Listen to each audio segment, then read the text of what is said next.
Hello and welcome to Artistic Connections. I'm Clarence Reynolds and thanks for joining us. Artistic Connections showcases local arts organizations and how they strengthen the community by connecting you with creative opportunities and experiences. Join me as we meet people from Central Florida who are involved in making our community a wonderful place to live, work, and play. Crealde School of Art is a community-based nonprofit art organization that features a year-round curriculum of more than 100 visual arts classes for students of all ages, taught by faculty of over 40 working artists, a renowned summer art camp for children and teens, a visiting artist workshop series, 3 galleries, the Contemporary Sculpture Garden, and award-winning outreach programs. And here to tell us more about it is Peter Schreier, Executive Director of Crealde School of Art. Welcome, Peter. Thank you so much, Clarence. Tell us a little bit about the mission of Crealde, because there's a lot going on there, as I described. Yes, there is. That was a wonderful introduction. Thank you very much. Yeah, the organization really has a wonderful mission. It has a lot to do really with the vision. Bill Jenkins, who was our founder, who was sort of a visionary in the community arts movement, he really believed that the arts could just be a wonderful force in community life for everyone, young and old, children and adults out of different walks of life. And he really, he appreciated, the academic use of art and the art in the museum, but he really thought that it was important to take the art from there and transition it right into the middle, in the heart of the community, open up the doors where everyone on their own level could feel comfortable to come to learn, to paint or to sculpt or to photograph, and that's what we do every day. Are there opportunities for the people in the community to really get involved and do art at Crealde? It's all hands-on. Really? It's all hands-on. Any class that you involve yourself in, any workshop that you take, and that can be anything from a little 3-hour introduction to, let's say, digital photography on a Wednesday evening after work, to an in-depth 8-week course where you show up for like 3 hours a week and you do assignments and you get reviews and critiques and you work with a master artist. In any of these programs, you're going to get your hands dirty, or at least you're going to get them on a piece of equipment. And in every one of these programs, you're going to produce something that you'll be able to take home with you after the program, that you can share with your family, maybe display in your home, and have it to keep. Absolutely. On any level of artistic... any level. So you don't have to be an artist. No, this is the biggest misconception. Right. People sometimes still say to me, well, I'm not that artistically inclined, or I don't feel I have talent. I say, well, that's great. Then if you had all that already, you probably wouldn't have to come to us, I mean, literally, we have classes where the most fundamental basic tools, let's say to draw, is taught to you.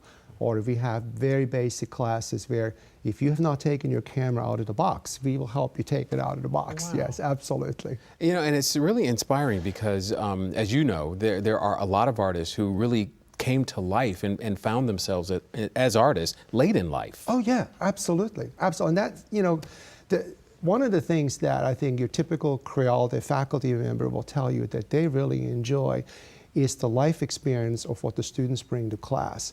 Because I'm also on the faculty, I teach photography, and I could have a class where I will have some very young people, maybe in their early 20s. I have a lot of sort of mid-level professionals in their 40s and 50s.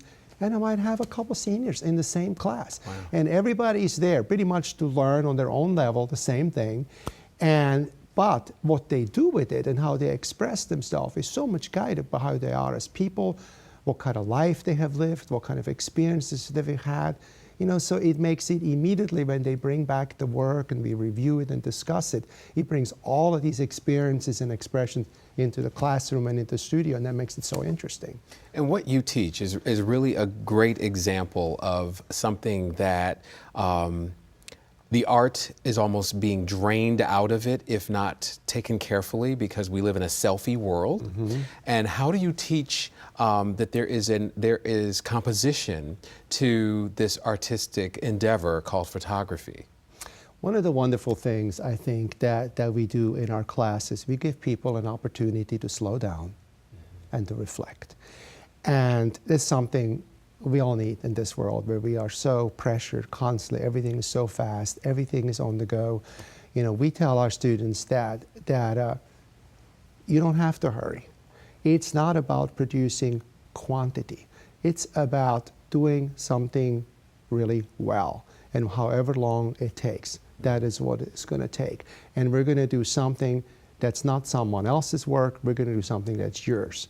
And we're going to work with you that you have an opportunity to develop that inner voice and express it in your artwork. May that be working with clay, with paint, or with a camera. That's excellent. Tell us a little bit about the world-renowned sculpture garden. The sculpture garden is a lot of fun. Yes. Because it's a touch and feel sculpture garden. You know, there are no ropes around things. We have 68 outdoor pieces of artwork by noted Florida artists and a few people from outside of Florida that are on display there. The majority of it we own. They're part of the permanent collection at the school, and other people, artists, they have lent us pieces for a number of years, and then after that they'll take it back and replace it with another one. And I tell you, who loves it probably the most is the children who come with our public school field trip program, because they get to actually not just walk around the pieces, they get to touch them, they get to feel that some are made of wood, some are made out of metal, some are made out of clay, and they get to learn, you know, that some are representational, where they can look at it, they can sort of see that sort of reflects a person, and others, they don't know what it is, and the teacher can say, well, what is it to you, you know? And the kids come up with different interpretations, and again, that's what art is all about, you know, what is it to you and what is it to me? Tell me a little bit about that field trip program that you have with schools. Why is that important to the mission of Crealde? It's important because it puts the importance of art into the minds and hearts of children in 2nd and 3rd grade, where they're very, very young.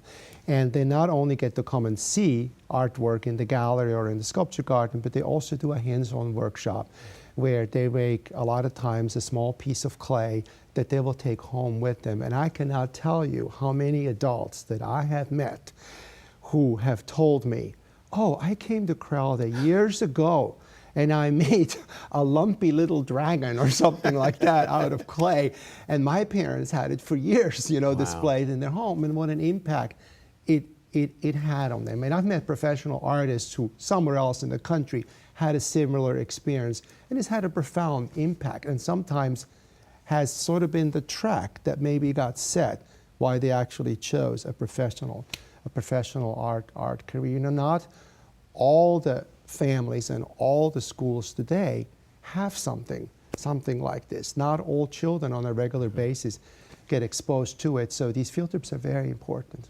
And if you were to say there was one misconception about Crealde that you wanted to clear up, what would that be?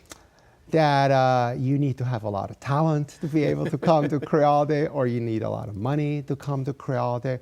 We do a lot of things that are completely for free for the community. I mean, I always tell people, especially as I meet young people in the community who are maybe like working in a startup job, and they, oh, you're from Crealde, oh, I wish I could go there, but I cannot afford it. I said, there is a way. We have scholarships, we have fellowships, we have emerging artist programs, and for children we have free after-school drop-in outreach programs, some even at community centers where they don't even have to come to our campus. They can stay right in their neighborhood and work with our teachers. Crealde will come to you if you can't come to you. Yes. Well, great. Thank you, Peter, for being with us. Thank you so much, Clarence, for having us. Appreciate it. And for more information about the Crealde School of Art, please check out crealde.org. That's it for this edition of Artistic Connections. Remember, there is a world of discovery waiting for you right in your own backyard, so get out there and enjoy the arts.